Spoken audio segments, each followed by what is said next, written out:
Bismillahirrahmanirrahim. 3 ayların manevi iklimini teneffüs ettiğimiz ve önemli günlerden biri de Ragaib Kandilidir. Rahmetin, bereketin ve paylaşmanın arttığı müstesna bir gecedir.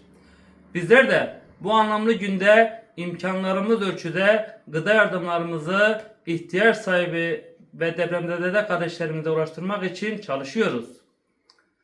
Yaşanan büyük afetin ardından acılar hale taze. Ancak biliyoruz ki dayanışma yaraları sarmanın en güçlü yoludur.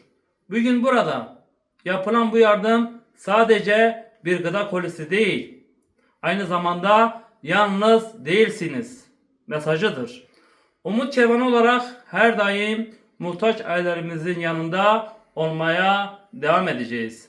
Bu hayra katkı sunan tüm bakışçılarımıza, gönüllerimize ve emeği geçen herkese gönülden teşekkür ediyoruz. Rabbim yapılan bu tüm hayırları kabul eylesin, bereketlendirsin. Bu mübarek gecenin ülkemiz için, depremzede kardeşlerimiz için ve tüm İslam alem için hayra, şifaya, umuda vesile olmasını niyaz ediyoruz. Ragaib Kandiliniz mübarek olsun.